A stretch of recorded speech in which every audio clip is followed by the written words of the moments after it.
Hello everyone, welcome to What If Issei was Demi-God and Became Greatest, the Divine Swordsman movie. Before we start, please go support Raiden Sotong 345 for writing that awesome fanfic. This is the translated version I made. There will be some mistake in character's gender, but of course Issei is a male. DxD, Path to Power. Episode 0. They were from two different families. One belonging to a very important demonic house belonging to the 72 pillars of the Underworld, the other was a demigod boy, belonging to one of the most important and strongest pantheons known in the supernatural world. What did they have in common, and the reason for their meeting? Well, let's answer with another question. What happens when you are the son, daughter, or sister of a very important and powerful figure in the world? Well, to that we add that you are not up to their expectations and they look at you with disappointment. That is the daily bread of Hyodo Issei, a demigod of the Shinto pantheon, son of one of the strongest and main gods of mythology, son of a human woman who died of an illness when he was only 3 years old, and Rias Gremry, a hybrid demon of two clans, the Gremry, who are known for their large reserves of demonic power, and the Baal, being that they possess the most coveted power of the Underworld, the power of destruction.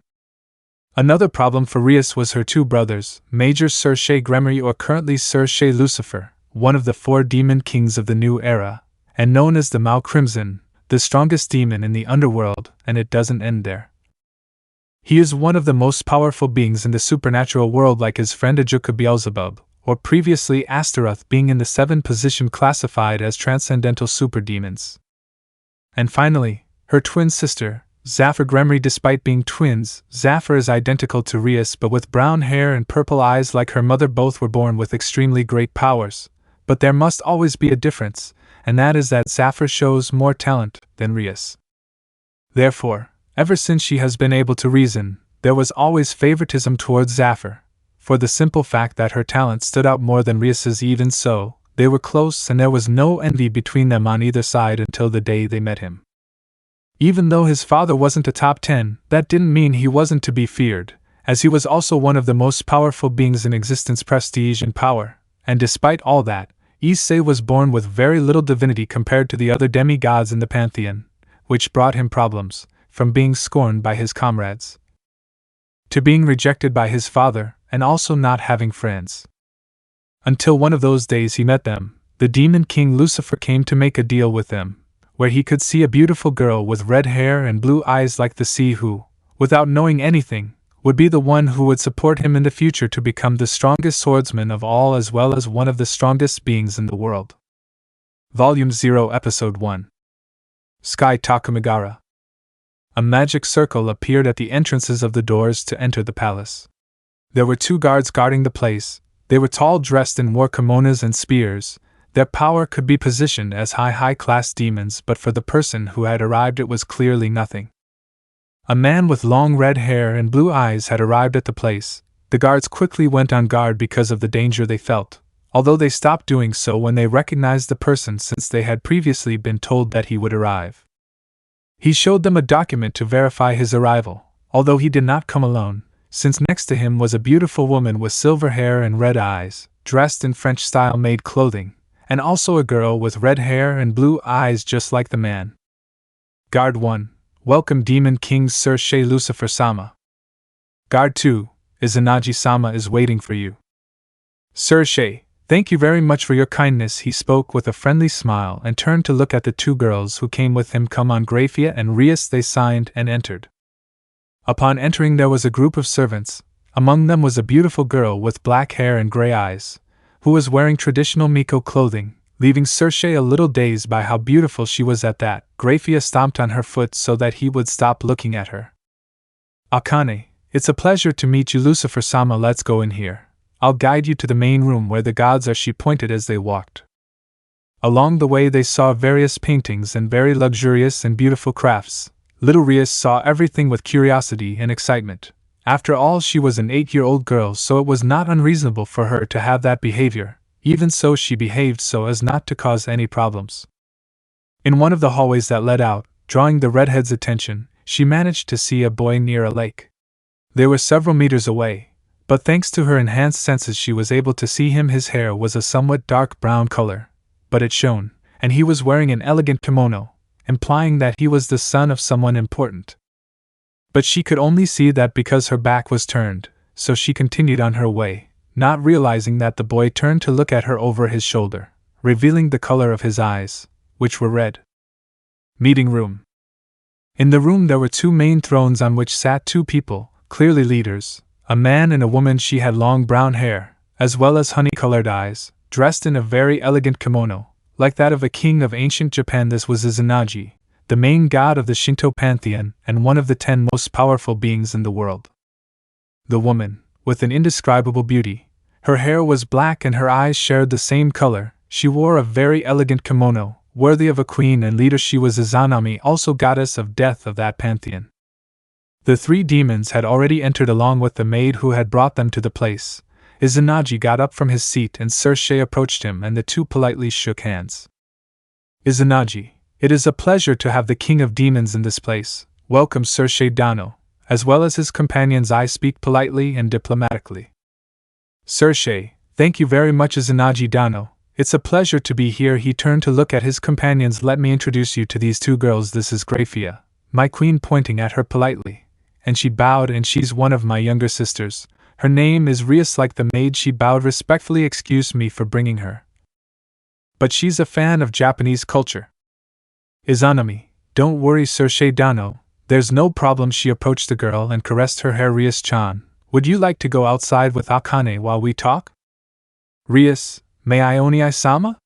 The expression she had at that moment was one that the redhead couldn't resist, so he said yes. Akane took the girl's hand and led her outside into the garden. When they left, the gods and the kings sat at a table to talk about the subject for whom the visit had been made.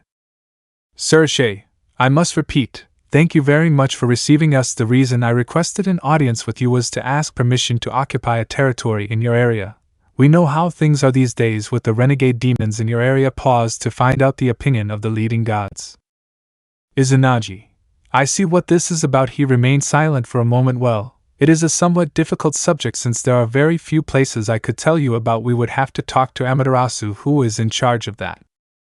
Izanami, as for what we think about this, we don't think it's a bad idea. After all, without offending anyone, it's all your problem, you demons. How many renegades? She expressed her opinion, something the redhead agreed with. With Rias. She was walking through the garden, looking at everything in wonder. Behind her was Akane, who was looking at the girl who had stars in her eyes, making her look very tender in her eyes. Suddenly she stopped because in front of her was the same boy she had seen. But he was still with his back turned in front of her. The brown-haired boy was lost observing her beauty. Rias, approaching the brunette. Excuse me Akane-san, the maid acknowledged. Who is he? She asked curiously. Akane, he is Issei-sama. He is the son of one of the main gods of the pantheon, although it is not forbidden to talk about it, and reveal who his father is to beings from other factions. He stopped, waiting for the girl to finish receiving the information correctly, and when she agreed, he continued, the only thing I can tell you is that he is the son of a Japanese human woman, which would make her a demi-god. The girl curiously slowly approached the boy named Issei. She wanted to know what he was like since she couldn't see his face. Walking discreetly, she arrived in front of him and could see his face, being stunned by the sight of him, his pink lips, his white skin, and his tranquility and serenity. All that an 8-year-old girl couldn't notice so easily. In a moment of carelessness she made a noise which made the boy open his eyes. At that moment the little redhead's heart began to beat like crazy, physically showing in the big blush that appeared on her beautiful face. As red as the boy's eyes, who also blushed for having such a pretty girl nearby. But everything ended at that moment because of something so unexpected. Rias fell. Issei, somewhat worried, I crouched down. Are you okay? Rias, raising her head that threatened to cry, but she held it back. Sniff, it was nothing. Issei helped her up under the gaze of a smiling Akane who watched the interaction. It's just that I was surprised when you opened your eyes. Issei, yeah, it's just that you made some noise and I lost focus a little. At that moment the realization came to him. Excuse me, who are you? Rias, excuse me, my name is Rias Gremory. I'm a demon. And what's your name? Of course I already knew his name, but I wanted him to be the one to tell me. Issei. He was a little embarrassed and shy about talking to someone else. Well, my name is Hyoto Issei. I am Japanese, Although I am also a demigod, he started with some enthusiasm but ended with a sad tone. Rias, I see, it's nice to meet you. I see. She happily took his hand, which made the brunette blush even more. Some time ago, the conversation between the leading gods and the Demon King had ended with the promise that the answer to his request would be communicated to him as soon as possible, so Issei was politely invited to see the surroundings, being amazed by the view. Until he was watching the interaction of his dear sister with the child, he immediately knew who it was. Issei mentally, it's good that Rias can relate to other children even though Sapphire and she are close. I don't doubt that in the future that will change. He watched attentively with a smile, while the gods did the same. Although they had a neutral expression at the scene after they finished talking, Grafia went to look for Rias, who said goodbye to Issei and made him promise that they would talk again since she had liked him very much. Gremry Territory, Underworld. The beautiful redhead was waking up after a good night. She slept much better than other times. A year had already passed and clearly the matter of the territory had been resolved, which turned out to be the city of Kuo, a somewhat small city, but where most of the problems with the renegade demons were concentrated. Problem that had been solved by a high-level servant who was sent there temporarily to finish them off. But returning to the important topic, 1 year in which on several occasions both Rias and Issei ran away from their homes to see each other and play in the city, clearly with help, although it was not exactly escaping, since the attention towards them was almost non-existent. Therefore it was easy for them to meet. For Rias, Issei was a very special person, her best friend, her soulmate. He was her light in the darkness, and for Issei it wasn't so different. Neither of them had friends. In the case of the redhead, she only had her sister, but she hardly spent time with her anymore because she had other friends with whom she didn't really get along, and the brown-haired boy definitely didn't have a single friend. And it's not because he didn't want to, rather, nobody wanted to be his friend since he was the only demigod of a young age. Of course there were children of his age, but they were gods and they didn't like to mix with him, and in the case of his father, he didn't even pay attention to him. Rias, yawning cutely while rubbing her eyes, yum, it's another day. Although today I won't be able to go see Issei because Oka-sama told me that we had something important to do. She got up and began her routine to get ready. After cleaning up, the maids came in to dress her. Her clothes consisted of a long, noble-style dress that looked great on her, although she might not like it very much. Her hair was styled in an elegant, simple but elegant way, like an ornament, a kind of crown. After all that, she went to the dining room where her parents were having breakfast with her sister, who was dressed identically to her but in different colors. The three of them talked while they tied about the brunette's friends and their training, and it was there where something didn't fit for Rias. As she sat down and began to eat breakfast, she heard the conversations, but no one asked her anything. She just watched. She was quiet, trying to concentrate on her breakfast, but she could hear the laughter and compliments at the table. It caused her heart to ache. The day went on, and she still didn't know what was wrong with that place.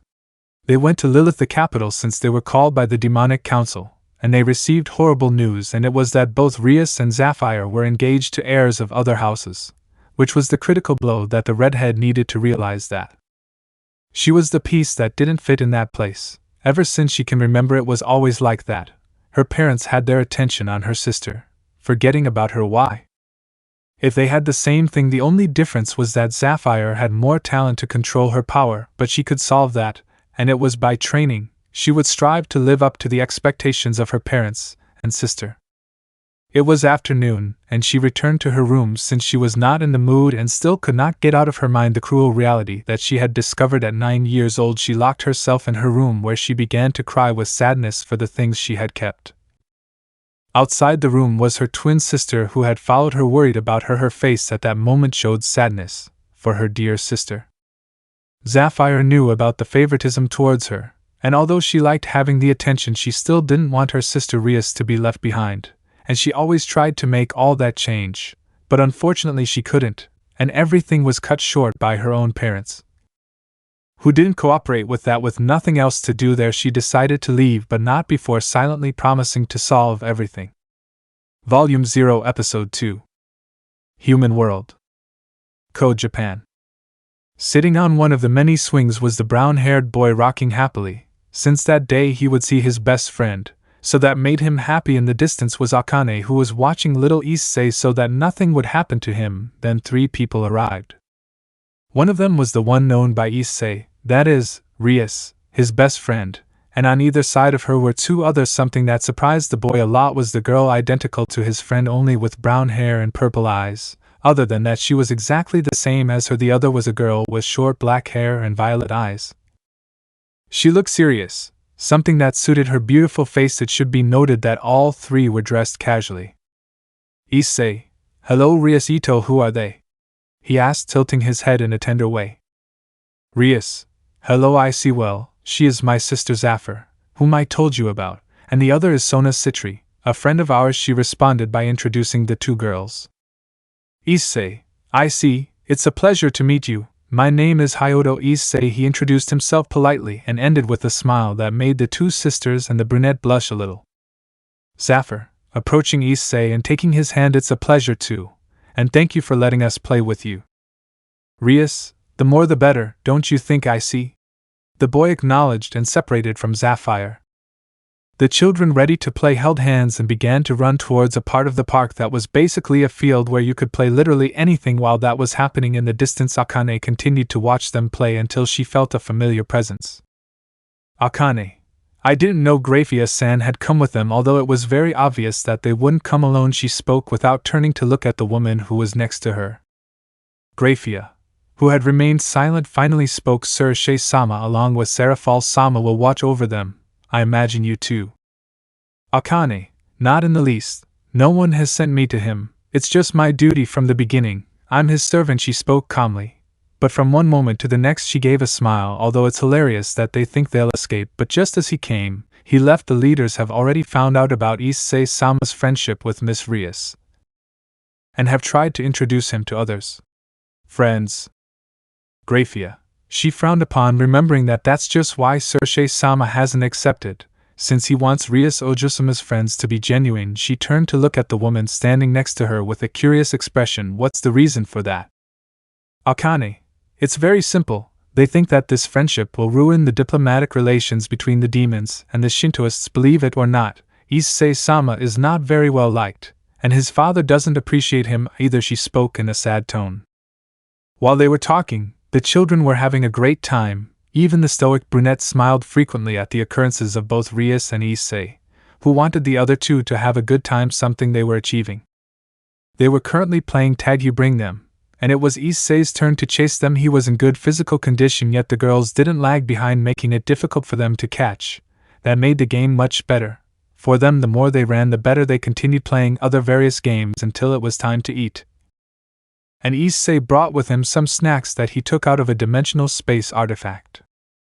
They put a tablecloth and sat down to eat the snacks, which were typical Japanese dishes. These were prepared by Issei. They were enjoying their snacks when curious Sona asked. Sona, Hyodo-kun. Issei turned to look at her while eating and had some crumbs. Where did you meet Rias? She hadn't told us much about you. Zafir, it's true. She only told us that sometimes she came to the human world to see her best friend. She said it in a mischievous way to embarrass her sister, which she achieved. Rias. Zafir. Issei, well, even if you don't believe it, I belong to the Shinto pantheon. I am a demigod. They were surprised by that, and asked who she had her descendants from. While my mother was a human, her name was Hyodo Sayaka, and she died when I was 3 years old. I only have a few memories of her, and my father is a god. One of the main ones of the pantheon. The girls looked at him and hugged him since he had tears in his eyes, and even Sona herself hugged him. It was the first day that they saw each other, but the 2 girls already liked him a lot, and Rias was his best friend, so she would always support him. Time skip. Another 3 years had passed, and Issei and the others were already 12 years old, and they continued seeing and talking to each other, although this was no longer so frequent given that Issei had begun his training and Rias had entered the Noble Academy to learn more about the devil system and other things. Even so, when they had the chance, they spoke through a magic communication circle. Going with Issei, he was in one of the many training rooms of the pantheon. There he was with one of the best known gods of the place, Takamikazuchi, the god of thunder. but also known as a god of the sword for his masterful use and technique that is almost comparable to the god of the seas and storms Susanoo. This god had the appearance of a boy of about 20 years old, with long brown hair formed in spikes and eyes of the same color. He also had a samurai-style armor. Tink. Tink. Tink. They were the sounds of two swords clashing against each other. Issei clearly had no chance in the exchange of swords. He was someone they would call weak, but still his technique was not bad. He ran out, and using all his speed he appeared next to take, but even so the god did not even flinch and easily blocked the attack. Something like that. Even so, the brown-haired boy did not give up and appeared above the god to launch a slash with all his strength imbued with most of his power. But even so, he was easily stopped by the older brown-haired boy. Issei, I'm still missing a lot. You are very strong, sensei. He was breathing heavily due to tiredness. It's thousands of years of experience, Issei. Don't think that everything was very easy for me to reach this level. Even so, you are good with the sword despite your age. He began to walk towards a table where there was water and drank. As a human, you have little mana, and as a god you have little divine power. Even so, you train hard to improve yourself. He stopped and stared at him. You're ready for that now. Before Issei could ask what the man was talking about, a maid arrived telling him that his father had sent for him, so he said goodbye, leaving his master alone and thinking. You have a lot of potential, Issei, maybe not in the magic field, but you have a body suitable to be very strong and a very good swordsman. He sat in the middle of the room and stayed there. You may even surpass your father and me. While he was still thinking about all that, Issei was arriving at the main shrine where the leaders and main gods resided, and despite being a relative and grandson of the two leaders, he had very rarely been to that place. It was not very common for him to enter. Before going and answering the call, he had to take a shower and look presentable for the occasion, although he almost did not like going there.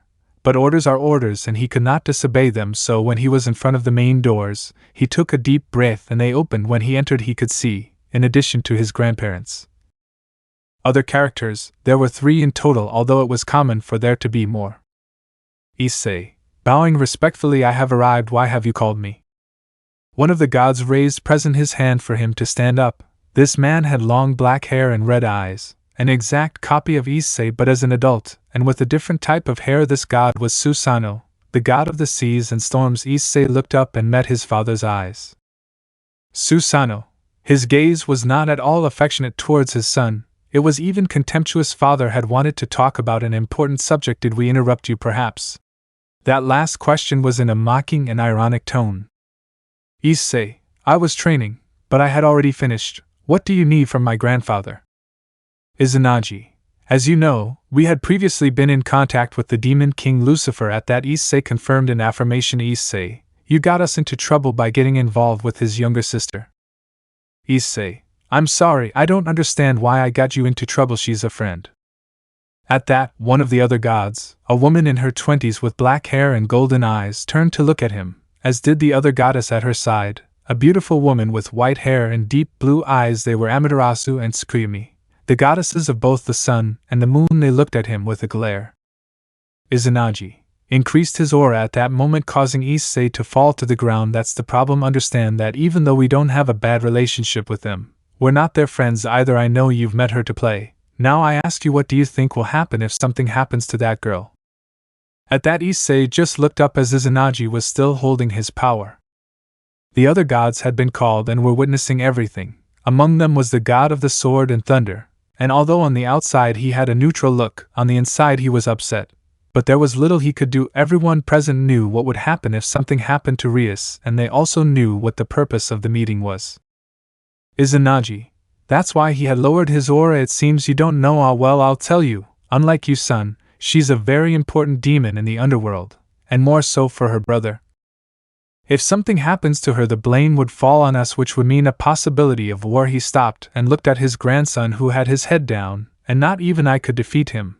I would easily lose against him. Maybe I could against the other 2 demon kings, but not against Beelzebub or Lucifer, and not to mention their soldiers. It may sound exaggerated, but demons only look for the slightest opportunity to want to invade territories. Issei, but that's why he's training. be so he can be stronger and protect her. Before continuing to speak, he was sent flying by a pulse of power from his father. Susanoo, understand and obey, brat, you only cause us problems. Be thankful that we let you be here. I speak sternly. You are a simple demigod and you dare to cause trouble. I think it would be best to banish you, father. Izanami, she turned to see her son and glared at him. That's enough, Susanoo. He's your son. It's okay that you don't appreciate him, but that's too much.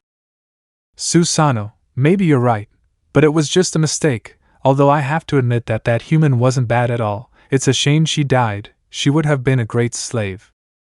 At that he felt a surge of power, although this was nothing to be surprised about. Even so, they did it because it came from the brown-haired boy who looked angrily at the god, who had a superior smile that bothered even some gods, but that smile vanished when the Nile had disappeared, and the next thing that happened was having a kick that sent him flying.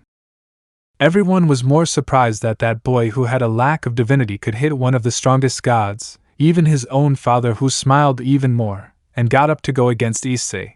But he was breathing very heavily from using all his power. The same Izanagi stopped his son.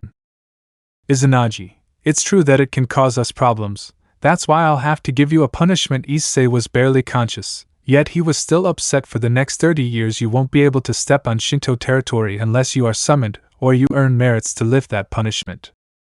The other gods remained silent. No one protested. Izanami and his daughters were in shock at the punishment. They had to admit that it was very mild. But he was still a 12-year-old boy after all. But it had already been said. Susanoo smiled at the punishment without knowing that he would also receive one, and worse than his sons. Volume 0, Episode 3. Sky Takumigara. Issei was preparing his things, the day before he had been banished from a place where he lived since he was 3 years old. When his mother died, it was not something that a child of his age could have handled, and more than anything because of the fact that he had no one but his mother. Since she had not contacted her family for years, it was him and his mother. When they took him to meet his father, he was scared, but at the same time he was glad not to be alone. But all his hopes and dreams went down the drain. For not being like the gods, as a human his mana was low, and as a god class being it was the same. He barely had 30% divinity, something strange. But what if it were to happen from the beginning? His father hated him. Even so, there were two people who treated him well and appreciated him, Akane and Takamikazuchi. They were the only ones who spoke and lived with him, in Akane's case because she had been entrusted with the care of Issei. At first it was simply for work, but the more she lived with him she realized that he was a good boy who had an unfavorable destiny. In the case of the God of Thunder, one day he saw him while he was in the distance watching the children playing, and he looked downcast. Out of curiosity he asked about him, and upon learning the story, he began to talk to him and live with him, something that was not unpleasant at all, since unlike Susanoo the child was someone kind. That on his human side and being raised by his mother. But there was no point in thinking about all that anymore. The only thing left was to obey. He didn't have the power or the age to face them. Even so, he was still angry about what his father had mentioned.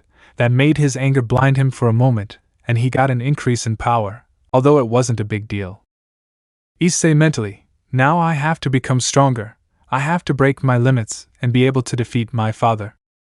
He took his things that were already packed in the backpack, while he still remembered what he had experienced in that place. For example, a girl who had told him that she would be his friend forever but lied to him, although he doesn't remember his name well because it had been when he was 5 years old. While he walked through the place, many people were staring at him, some in a bad way, others without importance, and very few with pity.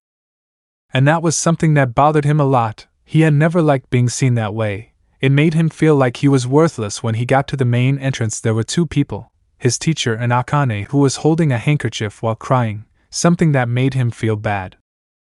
Akane, approaching Issei to hug him. Sorry Issei-sama. Forgive me for not being able to do anything for you. Issei.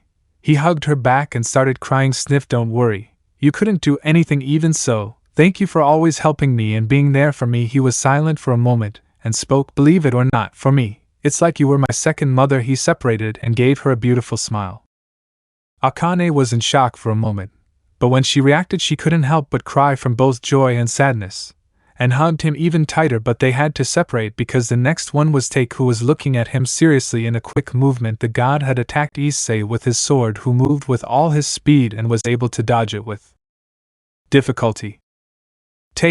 Took a roll out of one of his bags and threw it at the brown-haired boy. What you have in your hands is a very special technique that I believe sighed and turned around. It's called Oshura. It's a technique that brings out all your power at once and for a period of time makes you almost invincible. Of course, with people who are at your level, it's all detailed there for you to learn. Issei, bowing, thank you very much, sensei. I assure you that I will be able to master it. He stood up and saw that the god was no longer there. Akane-san, could you send me to the human world, please? The brunette just agreed and created a teleportation circle where Issei entered, saying goodbye to her and promising that he would send her letters and stay in touch with her. As soon as Issei left, she quickly created a communication circle to notify an acquaintance about the situation. With Issei, he was already in the human world and could see the place. It was where he went to play with his friends on some occasions in the past. There were moments that he could never forget. He stayed there for a while until night came, and he began to walk towards a place where he could sleep. He had enough money to live, since apart from his savings that were a large amount, his grandmother gave him a large sum so that he could live. While he was looking at the stars, he remembered the old house where he lived in Ko, so he quickened his steps and tried to remember as much as possible until he arrived. It wasn't a big house, since his mother didn't have the money to buy so many luxuries, but even so, for him it looked like the home of memories, so he couldn't help but cry a little. The house looked like it was well cared for, and there was even a very pretty garden with various flowers. He arrived at the door and opened it with the old keys, which surprised him. As she entered, she noticed that there was a note on the door that said, Issei, I know that this house is very important to you. That is why I bought it. In case you ever wanted to stay in the human world, you would. Don't fight. Akane. She could only smile fondly. She had no doubt that she was like her mother. She left her things on the floor and went to lie down on one of the pieces of furniture that were new, and turned on the television that was also new and began to watch it for a while. He was watching cartoons for a while and was entertained until suddenly a magic circle appeared with demonic rubies that he did not recognize, so he immediately stood on guard and prepared his sword, which was not a big deal. Although he calmed down when he saw the people who came out of there, suddenly he saw two shadows go straight to him, and in another moment he was already on the ground being hugged by two girls he knew. Zafir/Rias, Issei, they said it while sobbing. Issei, Tran, calm down, I'm fine. He was a little blushing, although more because of the fact that Rias was hugging him. Sir Shay, hello Issei-kun, not long ago we found out what happened in that place. Your maid told him what happened. Although she didn't give many details, could you tell us? Issei nodded and the two girls stood up.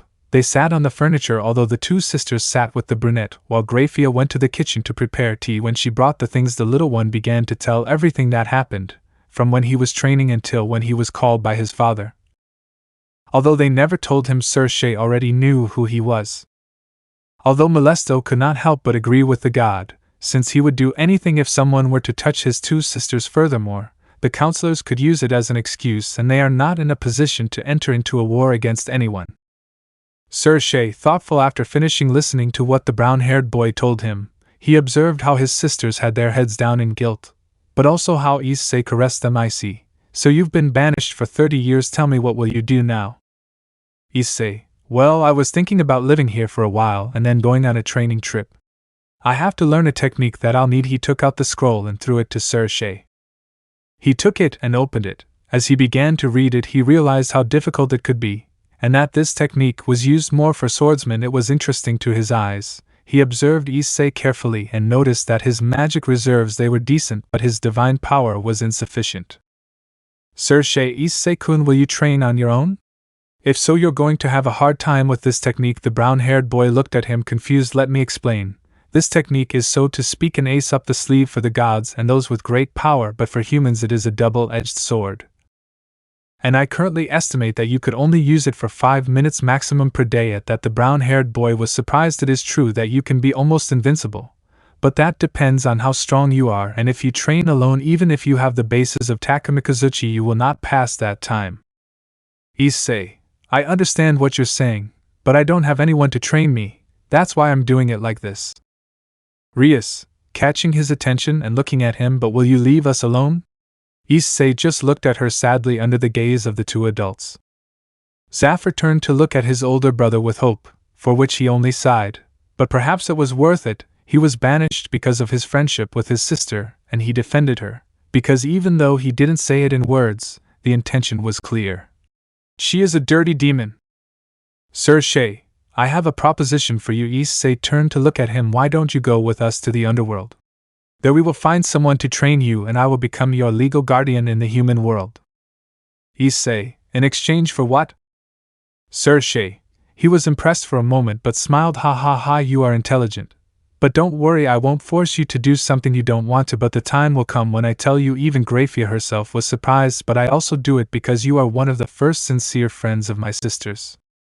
Issei thought about it for a bit, and finally accepted. He knew that the Demon King, even if it was somewhat ironic, was not lying when he accepted. He also set conditions, and that is what he wanted: to live in that house for a while, a few months, which they also accepted.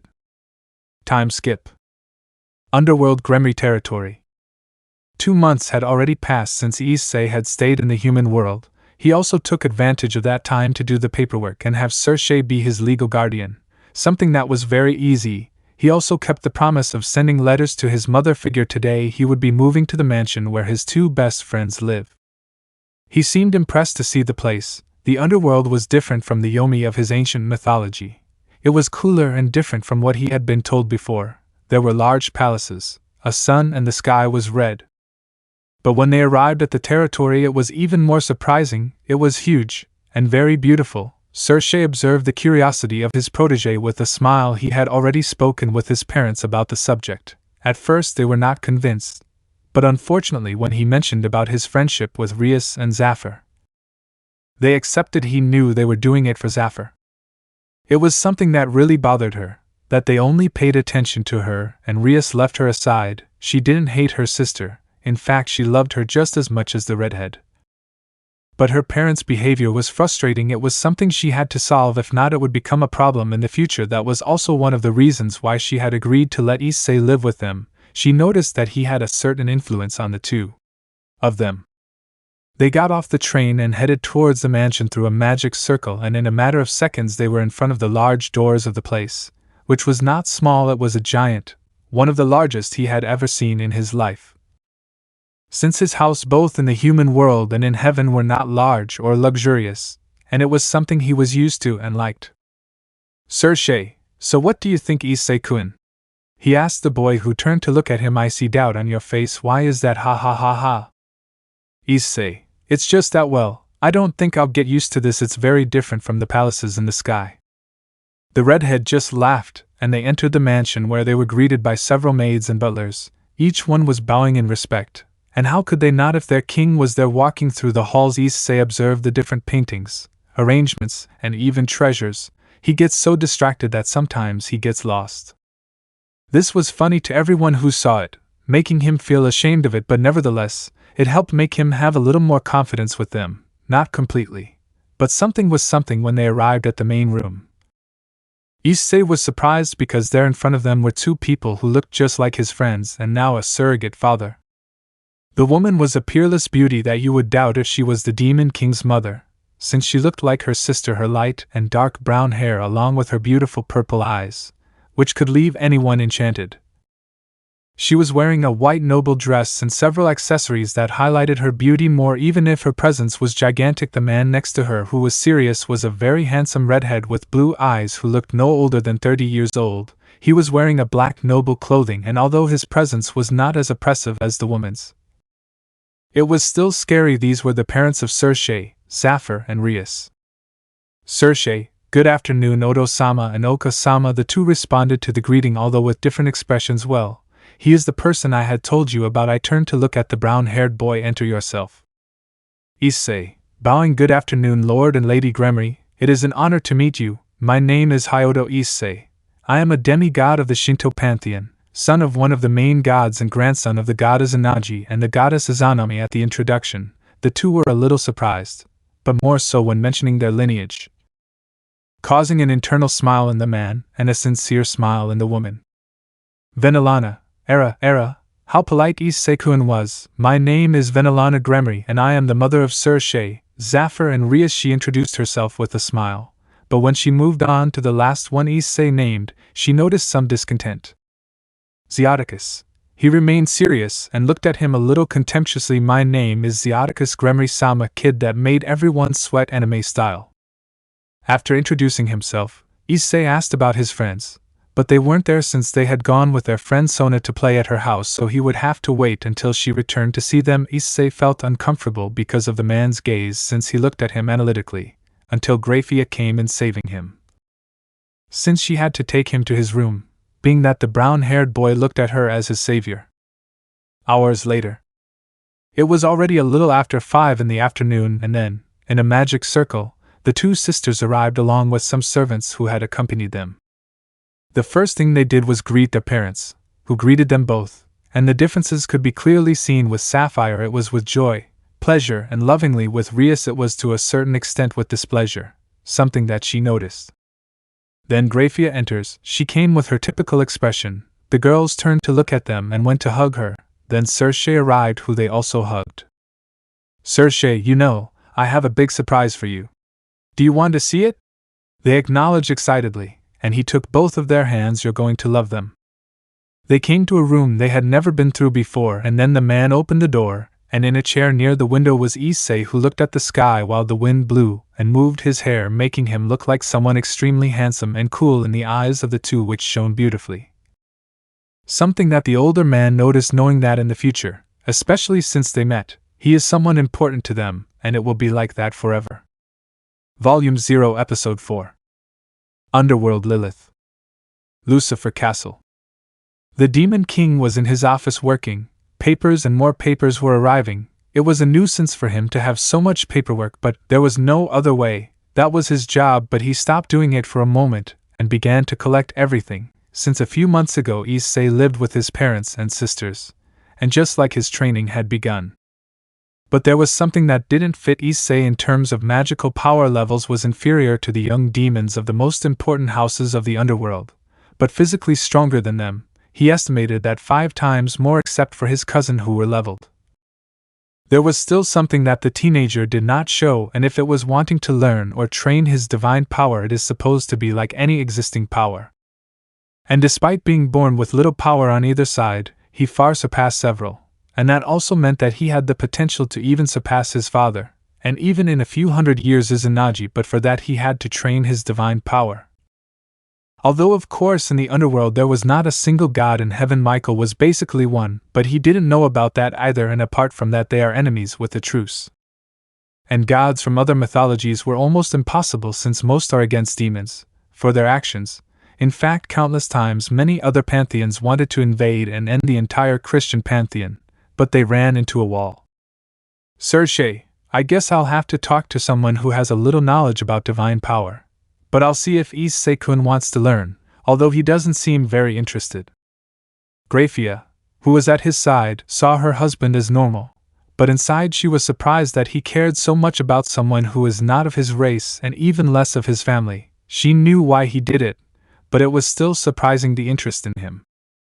Elsewhere. Citri territory. While Circe was still in his thoughts, Issei, Rias, Zephyr and Sona were in the garden of the latter's house while enjoying tea and some snacks. The atmosphere between the 4 teenagers was calm and normal. They talked about different things. Sona, Issei-kun, not long ago your name became somewhat popular. She took a sip of her cup. I heard that you easily defeated Ziraptor of the Glagia Labala's house. That boy is very proud, and even though it is hard for us to admit it, he is powerful. Issei. He smiled normally. I won't deny it. It's very powerful, but what I'm going to say, I hope you don't take it the wrong way. His look was severe. You guys are very confident in your demonic powers. It's just you who train, but the others are a disappointment. Zephyr, you're the one who best controls your power. But that's not going to make you surpass everyone. Rias, so what should we do? Sona, nodding at the question. We high-class devils are born with an insane amount of power, and that's what we train for. Issei, well, an example is Serorg and me. The girls were impressed by the comparison. Not far from there were 2 people listening to the conversation with interest. That boy was born without demonic power, but still he is stronger than you, and in the future he may position himself as the strongest young demon, and I was born a Demi-God. Still I was born with little power, But even if it sounds arrogant, I could also defeat them, and it is all given our training, looking for others' alternatives to surpass those who were born with talent. The two adults were amazed at the boy's somewhat simple explanation, but it was true demons like them only focus on demonic power, leaving aside other possible strengths. On the battlefield, power isn't everything. Skill, strength, and intelligence also count. They both began to walk so they could intervene, since the girls didn't understand much despite their great intellect. The woman, with long black hair and violet eyes, carried a great dignified beauty. She had an elegant noble dress that fit her perfectly. Her skin was white as snow and a splendid smile. This was Lady Citri. As for the man, he was no different. His presence and way of walking were elegant, with blue-black hair and blue eyes. His clothing, like that of his wife, was that of a high-ranking noble. His face was cold but calm. This was Lord Citri. Lady S. Wow, Issei-kun is absolutely right. The three girls turned around in surprise since they didn't feel when they arrived except for Issei what he says is true or not, dear. Lord S. Indeed, young people today believe that because they are born with great reserves they are already the most powerful. But if you do not master it 100% and polish your other qualities, you are destined to fail. He looked at the brown-haired boy and gave him a smile, which was reciprocated. Power is not everything. Strength, skill, and intelligence all go hand in hand. The four teenagers listened carefully to the opinion of someone who was and participated in a war, someone with such great experience that he cannot be underestimated, and they were right. An example was the two superdemons. Sir was slightly stronger than Ajuka, but he was more dangerous because of his Kankara formula. They continued talking among themselves about this same topic. Lord Citri also gave them advice about their training. The afternoon came for everyone, and it was time for Issei and the sisters to return to the Gremry territory. On the way home there was something that bothered Issei too much, and it was that they had been trying to get his attention for some time, and all the time together as much as possible, which he didn't want to lie. It was nice, but sometimes they reached somewhat strange levels. That was how it was all day. But he had a certain preference for Rias since she was his first friend. He loves Zafir very much, but what he felt for the redhead was even greater, and that was sometimes noticeable.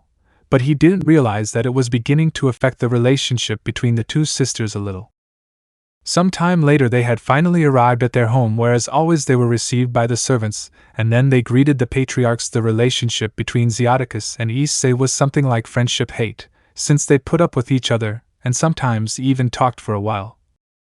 But when he saw that Issei was taking all the attention of his daughters, that's where he became hostile towards the boy. As for Venelana, it was different, since she behaved like a mother towards him, something that he certainly liked, but he felt that sometimes she went a little too far. The treatment towards Rias from both parents had changed a little, and they began to pay her due attention, and it was all because of Issei's presence. In Issei's room, he saw the night sky of the Underworld. It was very peculiar but also very beautiful. It was very similar to that of the human world and the Shinto sky. The wind reached his face, but it no longer moved his hair since he had cut it. He no longer wore kimonos, but rather noble clothing, although he did not like it. Issei mentally while looking at his hands, and a golden light came out. This is the little divine power that I possess. Just because of this I was not accepted by those gods. He closed his fist, and an expression that showed resentment formed on his face. I will make sure to show them that even with little power one can become very strong, but I will not do it with divine power. I refuse. I will do it as a human who has the fortune of resistance and potential of a god. And I swear that I will kill you, Susanoo. At that moment Issei's determination and choice had been written. He had the body of a demigod, and that would help him get what he wanted. But he would not resort to his divine power. He would enter as a human and increase his mana power to show those gods who turn their backs on him that effort can do more than talent. Another 3 months had passed in the Underworld, where Issei was gaining more popularity. Many knew him as the godson of the Demon King. No one knew the race to which the boy belonged, only those closest to him. His fame was spreading thanks to his sword style. His sword style was a combination of the style of the sword god and Okita, the knight of Sir Lucifer, who was one of the best in the Underworld, and since the type of sword that Issei used was the katana, it became easier for him to adapt to each technique. Tink. Tink. Tink. Two people were sharing swords. It was Okita, who was a character that appeared in the story and was Japanese. He had a certain ability that allowed him to summon yokais. He was protecting himself from a downward slash sent by the brown-haired boy, but he had stopped it without difficulty. But Issei did not stop, as he quickly reappeared from under the swordsman, who quickly defended himself, separating himself in the process, to return to the attack, fighting with great speed. But unfortunately for Issei, he still had a long way to go to be at the level of the man, so he was surpassed, and had to use a lot of his speed to dodge a slash. Seeing that he couldn't do it with technique alone, Issei used what he had learned. Itoshura. A large layer of red aura appeared and circulated throughout his body. Pure power could be felt coming from it. Okita was surprised to see all the power of the chestnut's blow.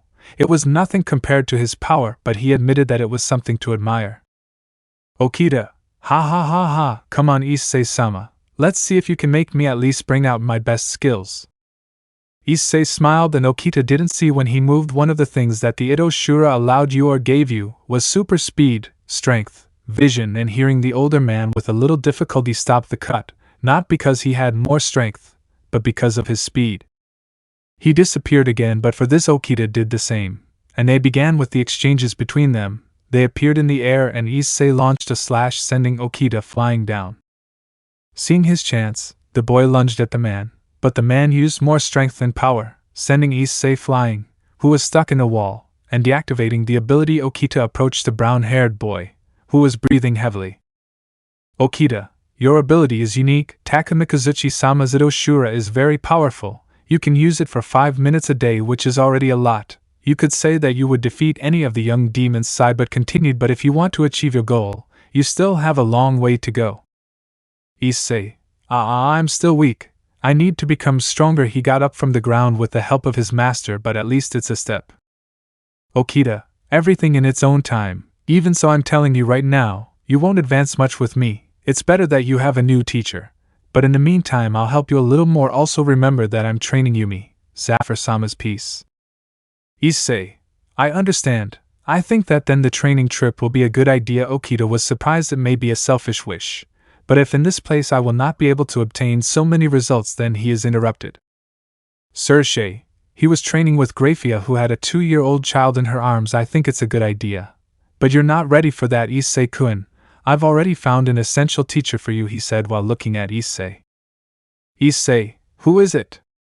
Sir, you know, he told me he would give you 2 years to finish training here. He watched you and told me that you weren't ready for training yet. He smiled friendly. To be honest, that guy is very powerful.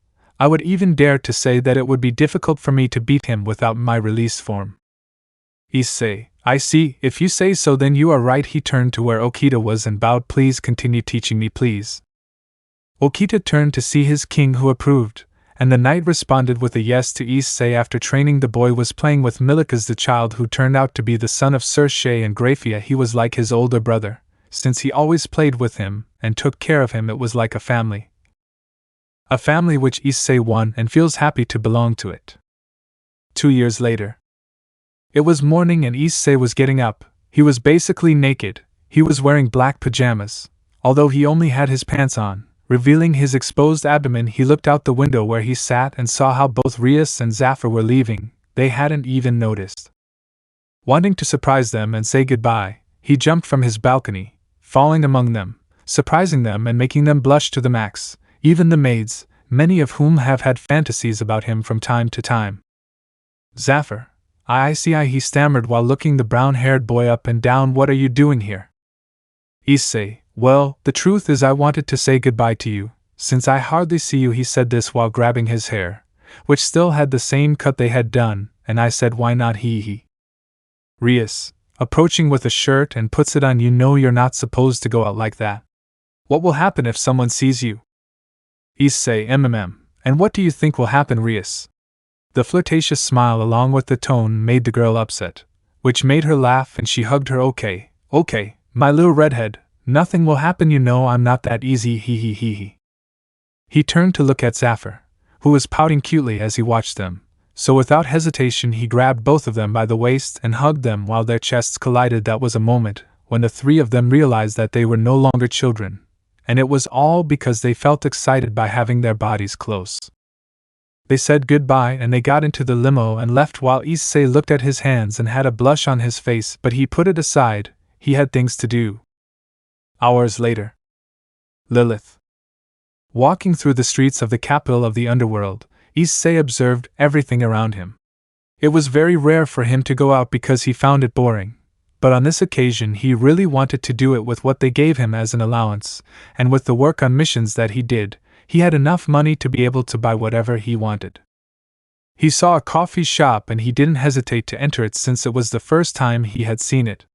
When he entered, he was surprised that it was very nice. There were many waiters and waitresses. There was a section where you could choose books and other things. He approached and sat at a table, while he grabbed a book that he found interesting. He asked for something so that he wouldn't look bad while he was reading the book. That was a very interesting story about angels. He didn't notice that someone had sat next to him. He had to listen to the person sniffling to pay attention. Her pink hair with horns, her smile that framed her sweet and beautiful face, snow-white skin and noble clothing that showed off her body. When Issei saw her, he blushed a lot, which caused the beautiful woman to laugh at that. Issei Roigun? What are you doing here? Roigun, well, I was close to here and I wanted to have something to drink until I felt your presence. She said this with a beautiful smile that gave the brown-haired boy chills. But tell me, is it a miracle that you are in Lilith? Issei, well, I wanted to go out for a walk and I found this place. So I went and he. The way she spoke and acted was nervous, which caused her to look cute in the girl's eyes. Roigun, taking the boy's hand, hey Issei, don't you want to come with me to my house to watch movies? He caressed the boy's hand sensually. Issei was a bundle of nerves and very, very excited. After all, she was the woman who took her virginity, so without resisting the proposal he accepted and left with her. Volume 0 Episode 5. Lilith Underworld. Issei was currently in the castle of the demon king Lucifer, who had summoned him. He did not know why, but he felt that it would be a good thing on this occasion. He was not wearing his noble attire, but rather he was wearing a full kimono with red and white colors. That is how he felt most comfortable. The only one who understood him was Okita, who was Japanese and someone important in history. In Takamagara, he always wore that kind of clothing and he really liked it.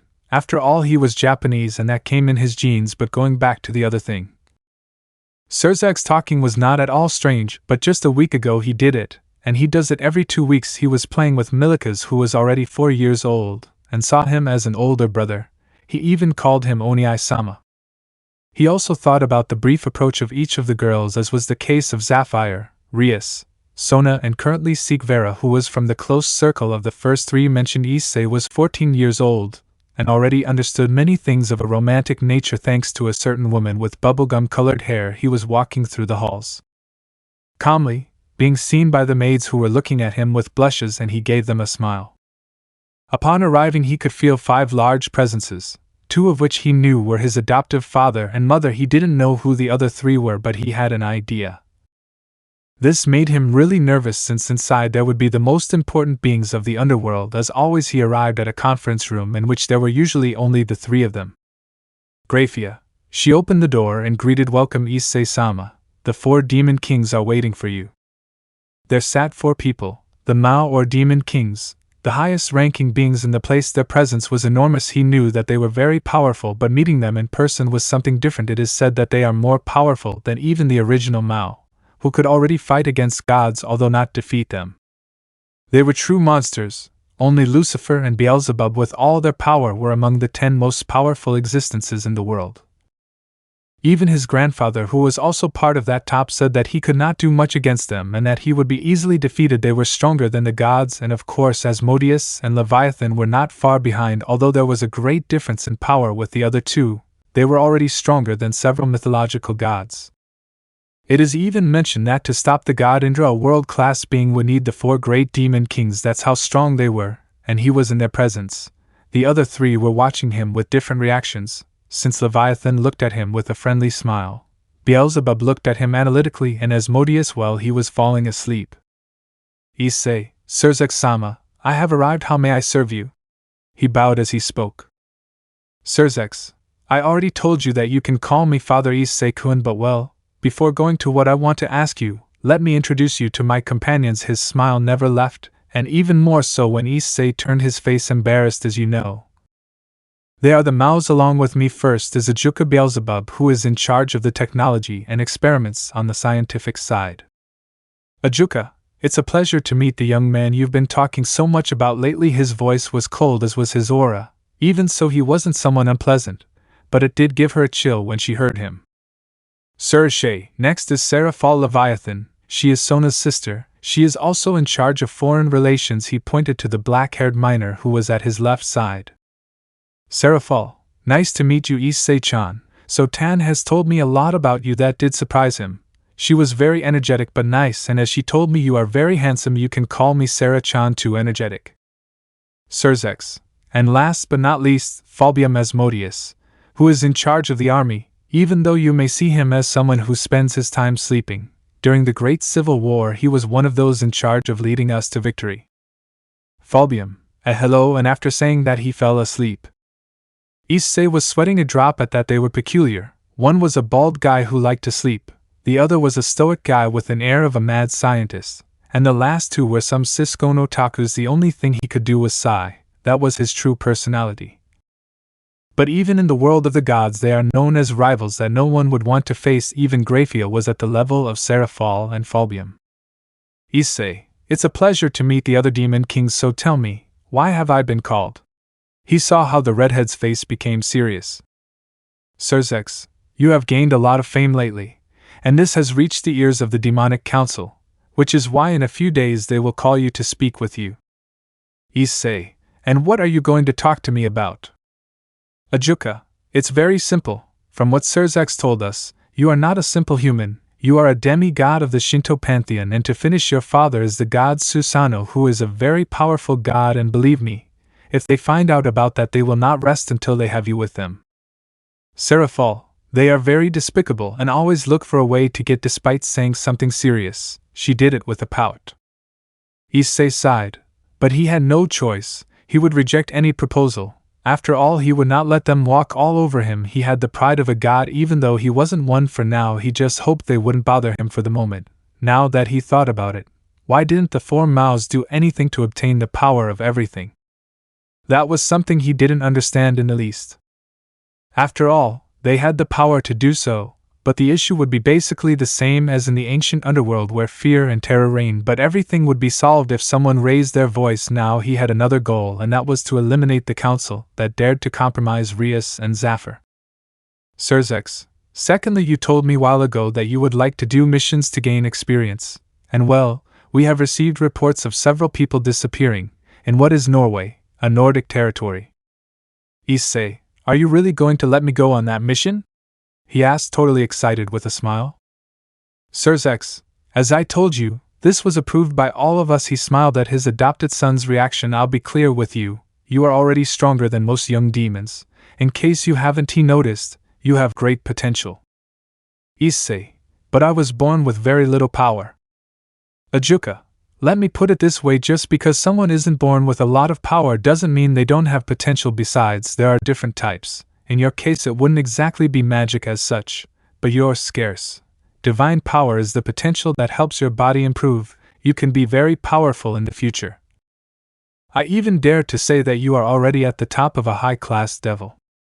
That was a total surprise for Issei, and it is that even on the power scale, the gods are above the Mao-class beings, and the demi-gods at birth already had a power comparable to that of a high-class demon, and this could increase depending. There were some weaker ones that were minimally like supreme-class demons. There were others who reached the level of a Mao, and very few could become as powerful as a complete god, as was the case of Gilgamesh, who was said to be so strong in the ancient era of the gods that he was one of the 10 most powerful existences. An example of what Issei means, and although his current power level is not that great, he knew he could reach higher, and that was without even using his divine power. His demi-god body along with his training as a human had already led him to be someone who was above many, so what would he achieve with his little divine power? He had made a promise to himself to never use it, but well, that didn't matter for the moment. He would reach his human limits, and when that happened then he would see what he could do. Surzex, Issei, you are just as strong as an adult high-class devil, so you are more than qualified for this mission, but you won't go alone, you will have some companions. Issei, thank you very much, father. He bowed and unconsciously said that to Sirzex. Sirzex, he looked surprised, but he stood up and stroked his head. Ha ha ha ha ha, as I told you before, I would support you so that you could become very strong. Issei, yes, and I know that in the future he would ask me for favor and I will fulfill it. Sirzex, that pleases me. Now the last thing is that there are certain people who want to see you. He sat back down and looked at Issei, who was confused. Well, it's just that. It seems that they want to give you a gift.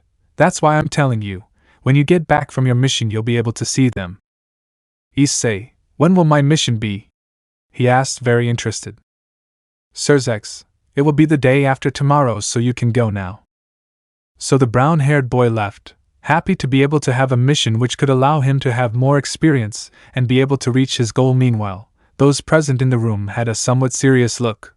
Only they knew about the person who wanted to see him, and knew that Issei would not want to see her. Even so, it was necessary for the gift they would give him.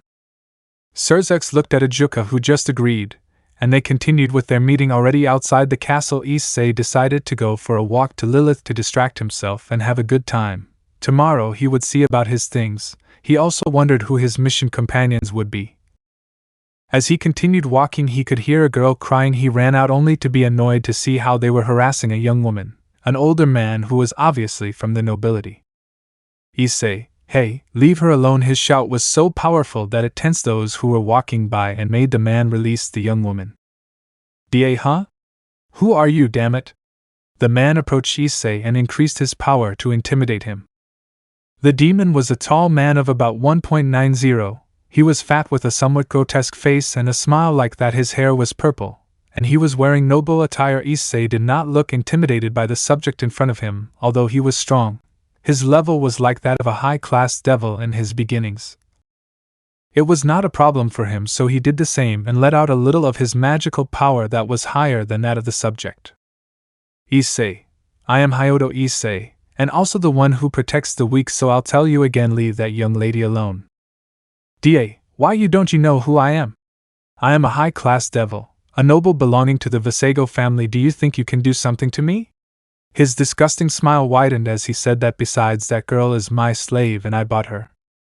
Then Issei turned to see the girl, who had an expression of fear and at the same time hope that he would help her. She looked dirty, and only one eye was shown since her hair covered part of her right side. Her clothes were old and worn, and she also had bruises on several parts of her body. Even so, she was someone very beautiful. Her hair was green and her only visible eye was golden. The other people, who knew who the two were, just watched but didn't stop. After all, it wasn't their problem. He knew he could get into trouble, but it didn't matter. He just had to teach the bastard in front of him a lesson, and so he would. Before doing so, the man said something that infuriated him.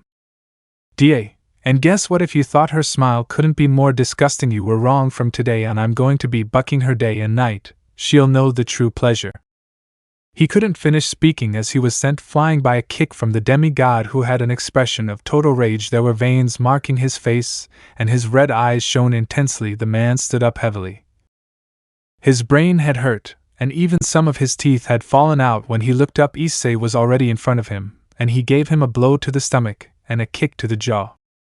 And he didn't stop, because after that, he threw it into the sky, and using a little mana he launched bullets of pure magical power. These were powerful, but it was the only thing he had learned since he wasn't much into magic. The man only screamed from the pain of each energy bullet reaching his body, until he fainted from all the pain. Issei breathed somewhat heavily but turned to look at the girl who was staring at him. Her only visible thing had a strange glow, but Issei didn't notice it.